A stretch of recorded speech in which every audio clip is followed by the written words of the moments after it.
Hi everyone. In this video, I'm going to walk you through the new steps and procedures and the new form for the IRRB submission.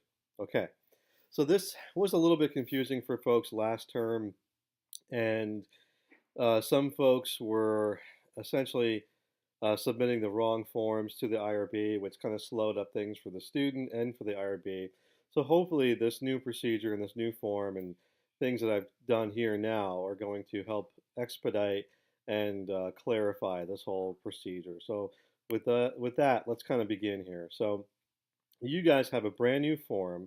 It does look similar to the form that the IRB has listed on their website, but it's not the same form. So use the form that I'm going to include for you in Moodle for the course, not the form that they have listed on their website for the IRB, okay?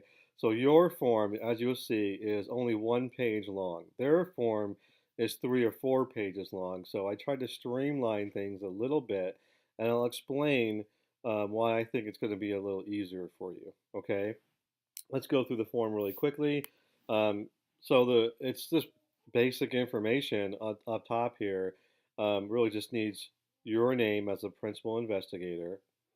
You don't have any co-investigators because you're not running the project with anybody, so leave that blank. Your email address. Okay, now is who the principal investigator is. So check the box for student. And as you'll notice, it says if the PI is a student, who is the faculty sponsor. So for here, just type in your 697 instructor's name, okay? So you put their name here because the IRB just wants to know who is the faculty sponsor overseeing the research project or overseeing the creation of this in case they have any questions or concerns and can't get a hold of you, okay? Project title, pretty self-explanatory. Now, here's the timeline though, the next box here.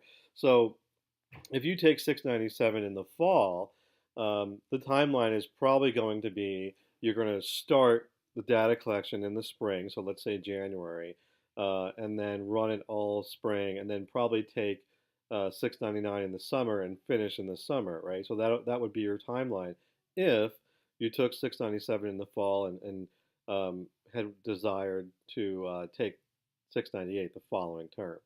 Okay, for other folks, though, what if you take 697 in the spring? What's your timeline then? Okay, so most folks do not take, do not teach summer school, so that they don't have access to students of their own for the summer, and because of that, they can't take 698 in the summer. So for most folks, the timeline is going to start for these people taking 697 in the spring. The timeline is going to start when you have access to your students and are actually going to run the study. So for most people who take 697 in the spring, the timeline is going to start the following fall. All right. So fall, which would be, let's say you start up in August. August, you get your students run the study all semester, and then you're probably going to take 699 the following term. So that would be your timeline would be that whole time. Okay. So if you are teaching summer school though, then the timeline is different. So if you take 697 in the spring and you are teaching summer school and you do plan on using those students, then your timeline starts in the summer as soon as the summer session starts and then of course into the following term after that for 699. Okay, so hopefully that explains that. All right, so here's the next step here. This is the important one, the status determination, and this is where folks got confused, and I'll try to explain this a little bit here.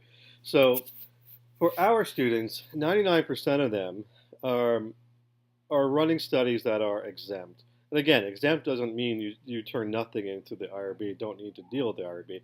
Exempt only means exempt from full review, okay? But you still have to submit this form that we have just been talking about with, the basic information and stuff like that. Here's where people got confused is the IRB wants to know if you are exempt, right?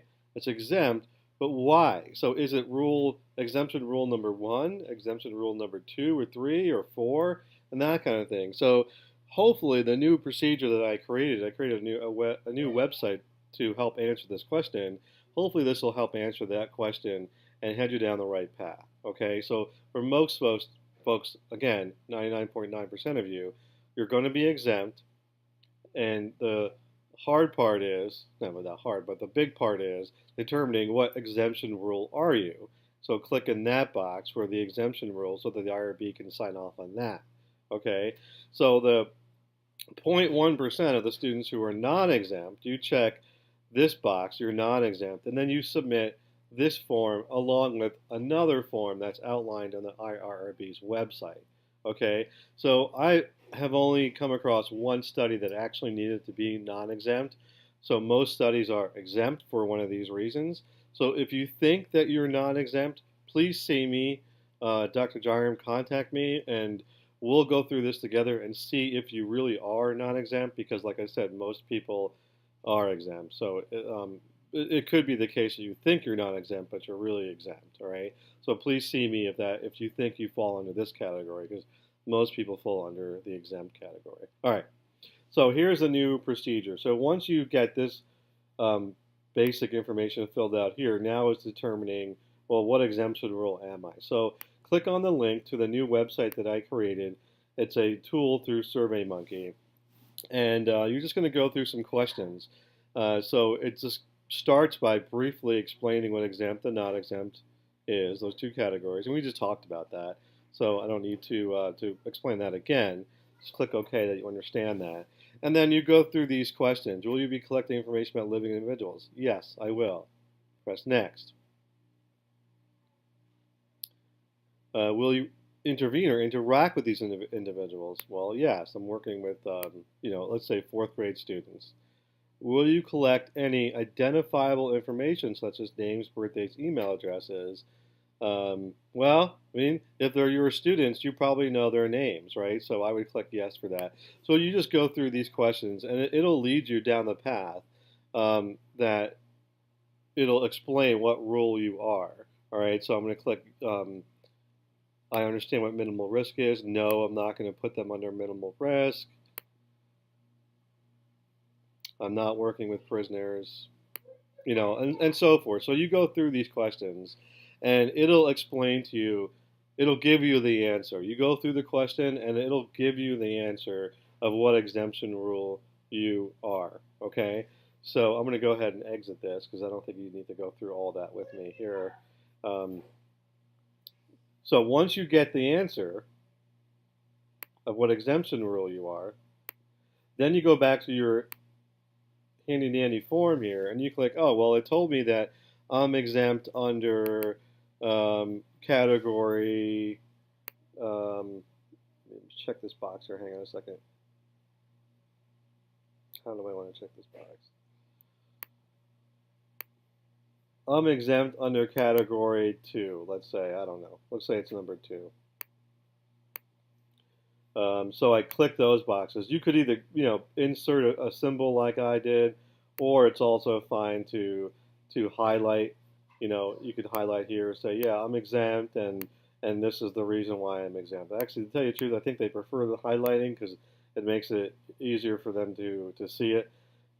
That's all they're looking for. They're looking for your basic information, who you are, what the project is, what the timeline is, and then really what exemption rule are you saying that you are.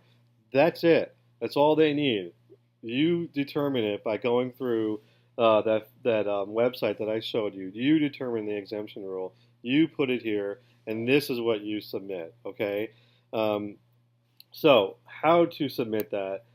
This is where you need to go to the IRRB's website, and I'll give you a link for this too online. But they have their own videos, their own walkthrough videos where you need to register through their system called the IRB Net. So it tells you how to register, right? It tells you how to update your training certification, because that's why the NIH thing, the training was really important to do that first, because no protocol, even an exempt one, is going to be allowed to go through unless there's a training certification attached to it. So take your certificate that you got from that NIH training, and you're going to have to upload that to your IRB Net account. Okay, and again, this is all explained here. Okay. So go through these walkthroughs, these video walkthroughs on how to set up your IRRBNet account, how to attach your training certificate, and then how to upload that status determination form that we just kind of walked through. Okay, so that's the long and short of it. It's not that complicated, but what you don't want to do is, let me show you the other form just so you can see it. So this is the form you do not want to submit, okay? If you get this form, it looks very tempting. It says Morningside College, IRB board submission form. Hey, that sounds like it makes a lot of sense, and it sounds like this is the form you need to submit, but please do not submit this form. This is the wrong form for you to submit. This is only the form that you submit if you are non-exempt, okay? So this long form here is for non-exempt protocols, and you guys are going to be exempt. So don't fill this form out and don't submit this one, because this one, if you do that, is going to tie them up quite a bit, and it's going to tie you up. It's going to push you back weeks or even a month or longer. I've seen it happen. So, and it confuses everybody, you and them. Okay, so don't submit that form. All right, so that's it for the video. If you have any questions on this, please email me before submitting anything, because it's really confusing for them if you go ahead and submit like 2 or 3 protocols because you submitted the wrong paperwork. It's easier to stop a second, wait, and ask questions before you submit. It's easier to change and fix stuff before than after. After it's submitted, it's kind of locked in. They can't delete it, all right, because that's their federal regulations. They can't delete protocols. So please just don't go and submit things haphazardly because they can't delete them, all right? All right, so if you have any questions, please contact me, but hopefully this video addressed your questions and explained the procedures, okay?